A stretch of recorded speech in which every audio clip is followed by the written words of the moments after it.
So future electrician is gonna see if we can get this old CRT to work. It came with a cut-off cord when we found it in the dump.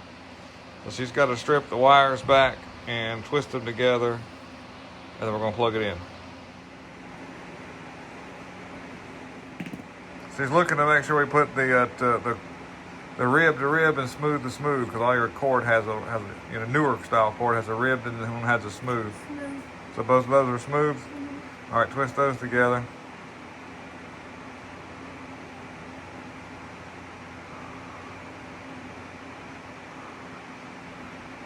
Get your wire nut on there and just turn it. Yeah.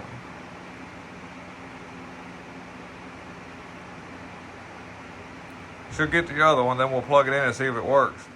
So the wires are twisted together. She's got them connected. We've got it plugged into the drop cord there. We've got it plugged into the drop cord there, into the thing. So next up will be to see if it is going to turn on. Will it turn on? Will it work? Let's see. Yeah.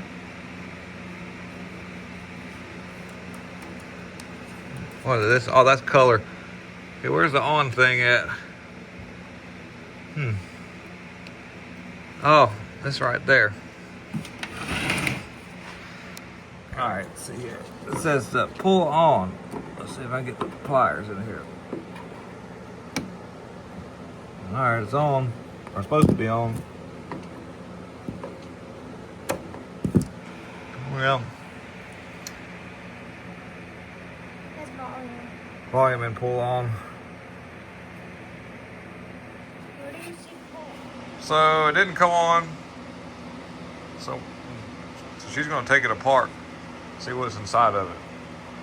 Maybe there's a loose wire. I don't know. But she says she wants to take it apart, so we're going to let her do that. All right, she's going to lift that off. Real carefully, not pulling the cord too much. Hold that, and I'll help you get it through there.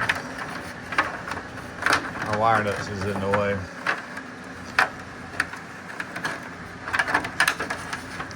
All right, set that down. All right, let's see if we can't see anything that may have made the thing not come on. Sometimes they have a fuse in line right there, which this one does. Right there, we need to check that fuse. There's a couple of fuses on this circuit right here. So we'll get the meter ready. So she's gotta get the fuses out. She's got to pop that one up out of there. All right. Do I do that then? Yeah. Get that one out of there, all right. All right. We'll check it with the meter. Turn your meter on. There you go. Grab the two leads right here. Oh. And touch one to one end, one on the other.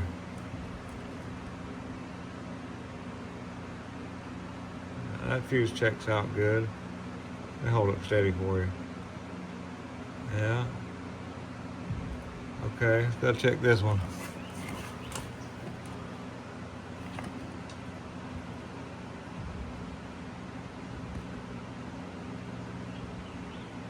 Touch it really good. That seems to be all right too. Well, the fuses check out all right. Sometimes you can look at them, they look good, but you need to check them with a meter. All right, next thing we're gonna do is just jump out the two wires on the push and pull on off switch, just to make sure it's not letting it come on. So we checked fuses, and I didn't see anything burn on the board, and I'm using a cord that I took off of a fan that was bad. Supposedly the fan quit working, so I was like, well, the fan's burnt up. So I cut the cord and saved it. And I think that there's nothing wrong with this TV. I think that it's going to be in that actual line cord that we decided to use to see if we could get it to come back to life. Because, my daughter took the fuses out and checked them. They look good. And the board, there's nothing burn on it. And so I tested right here at the board to see if there was voltage, and there was no voltage. So I took the wire nuts off and checked that, and there was no voltage wire nutted together, which is probably the reason why the fan that I cut the cord off of quit working for whatever reason. So we're going to wire a new line cord on it, and then we're going to see if it comes to life. And we'll take we got a jumper on here. We're going to take that off just to see what happens. There's probably nothing at all wrong with this. I bet this TV will come right to life. But anyway, she's learning. She got to see what's inside of these things. And if this thing comes to life, then I'll do a little explanation of how things work. Plug. Oh yeah, look how they come to life. Yep.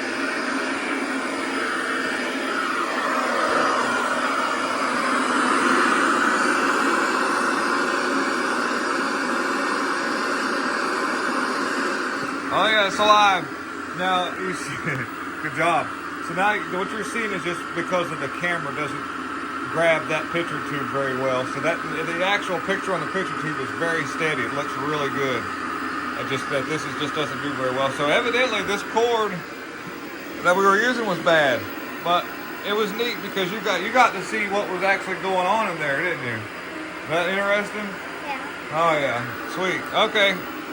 All right. So now that the TV works, I want to give you a little bit of rundown on how all this kind of plays out in a cat-through television set, which you have a vacuum tube. We'll unplug this so we don't accidentally touch something. Now there is capacitors in this thing that keep the flyback transformer charged. When she was working on this, I did discharge that for people. If you already made the comment, you didn't watch the whole video. Anyhow, what you have is your picture tube. You have your high voltage connection right there. I haven't discharged this television, so I'm not going to get in there too much. Over here you've got, over here where I'm pointing at, there's a coil. It looks like an ignition coil. That's your flyback transformer, and it actually provides a high voltage, a positive high voltage. And if you ever broke one of these picture tubes and to look and see what's inside of it as a kid, you'd see a mesh of wire. That's where this connects. That's your anode. That's your high voltage. And then you have your picture tube that's projecting a beam forward towards that anode. And then what happens is the older television sets used vacuum tubes. They would oscillate vertical and horizontal, and in a circular pattern would be able to grab the beam and then make it go across the screen from top to bottom extremely fast. Well, now this thing's using, it's using something else. It's using some regulators, some TIPs, not vacuum tubes, which makes the TV a lot smaller, the board a lot smaller. And it's basically pulsing this coil in a circular motion from top to bottom to grab the beam that comes forward and then throw it across the screen really fast, and it's being attracted. That beam is headed towards that high voltage. That's what the high voltage does, it attracts the beam towards that direction. So if you ever get a television set that's got just one little dot in the very center, the picture tube may not be bad. It just might be something with the actual vertical and horizontal pulse width off of either if you've got a vacuum tube television, could be a bad vacuum tube, could be an open or shorted capacitor or resistor. But basically that's how that works so far as producing the picture. What you're seeing here is typical for in line to that is your regulator for the flyback transformer. But that's basically a quick little rundown on how the television works, and you got to see my 12-year-old daughter bring it back to life. Although we were probably moving too far ahead, it was this cord. But anyways, really fun. Thank you for watching, and don't forget to hit the like, subscribe, and share. We'll fix the team. We're out.